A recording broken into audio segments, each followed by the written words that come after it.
இன்னைக்கு பார்க்க போகிறது சிக்கு கோலம் எல்லாம் பார்க்கலாம். இது வந்து 5.6 அடுத்தது 7 வரிசை நடுவில் பூ மாதிரி போட்டுட்டு சுற்றி உனக்கு சிக்கு மாதிரி போட்டுக்கோங்க. போட்டுட்டு ஒரு முக்கோணம் ஷேப்பில் நடுவில் நீங்கள் வந்துட்டு எல்லா இடத்துலையுமே போட்டிங்க அப்படின்னா இந்த கோலம் உங்களுக்கு ரொம்ப ஈஸியாக இருக்கும். பிகினர்ஸ் வந்து சீக்கிரமாக போட்டுடலாம். நெக்ஸ்ட்டு கோலம் 5 புள்ளி கோலம் 3ல் நிறுத்தணும். இதே மாதிரி பூ மாதிரி நடுவுலேருந்து ஸ்டார்ட் பண்ணி நீங்கள் ஒரு கார்னருக்கு ஒரு முக்கோணம் ஷேப்பில் எல்லா இடத்துலையுமே போட்டுக்கோங்க. போட்டுட்டு பார்த்திங்கன்னா அடுத்ததாக எல்லா இடத்துலையுமே வந்து விசிறி மாதிரி எல்லா கோடையும் இணைச்சிட்டிங்க அப்படின்னா கோலம் வந்து அதே மாதிரி சென்டர்லேயும் பண்ணிடணும். இந்த கோலமும் உங்களுக்கு பிடிச்சிருக்கும். நெக்ஸ்ட்டு கோலம் பார்த்திங்க அப்படின்னா 7.4 வரிசை இதே மாதிரி நீங்கள் முறுக்கு மாதிரி ஒரு ஷேப்பில் போட்டுட்டு எல்லா இடத்துலையுமே போட்டு கவர் பண்ணிக்கோங்க. நடுவில் இருந்து அந்த கோடை வந்து அந்த ஷேப்லேயும் எண்டில் போயிட்டு இணைச்சிக்கோங்க.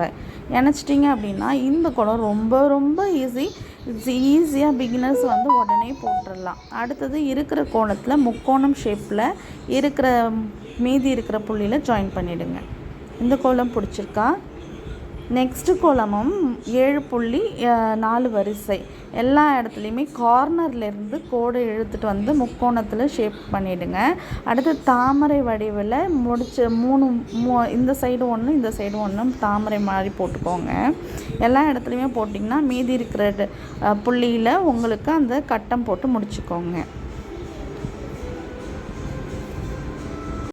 இந்த கோலம் பிடிச்சிருக்கும்னு நினைக்கிறேன். நெக்ஸ்ட்டு கோலம் பார்த்திங்கன்னா ரொம்ப சிம்பிள். வந்து 5.1ல் நிறுத்தணும். எல்லா இடத்துலையுமே வந்து ஸ்ட்ரைட்டாக ஒரு கோடு எல்லா இடத்துலையுமே இழுத்துட்டு அந்த கோட்லேருந்து எல்லாத்தையுமே வந்து இணைச்சிக்கோங்க. முக்கோண ஷேப்பில் இணைச்சிட்டு மீதி இங்கே நடுவில் இருக்கிற கோலத்தையும் அதே மாதிரி முக்கோண ஷேப்லேயும் இணைச்சிடுங்க. ரொம்ப சிம்பிள் இந்த கோலம். பிகினர்ஸ் ஈஸியாக போட்டுடலாம். நெக்ஸ்ட்டு பார்த்திங்கன்னா அதே மாதிரி 5.3ல் நிறுத்தணும். ரொம்ப ஈஸியான கோலம் தான் இந்த கோலமும். நீங்கள் ஃபஸ்ட்டு ஸ்டார்ட் பண்ணும்போது போடுங்க. அதுக்கப்புறம் வந்துட்டு ரொம்ப ஈஸியாக இருக்கும்.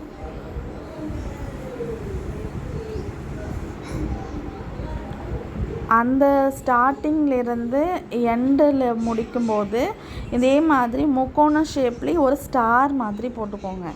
ஸ்டார் போட்டுட்டு முக்கோணம் போட்டுற வேண்டியதுதான். போட்டுட்டா இந்த கோலம் ரொம்ப ஈஸி. பிகினர்ஸ் வந்து ஈஸியாக போட்டுடலாம். இந்த கோலம் உங்களுக்கும் பிடிச்சிருக்கும்.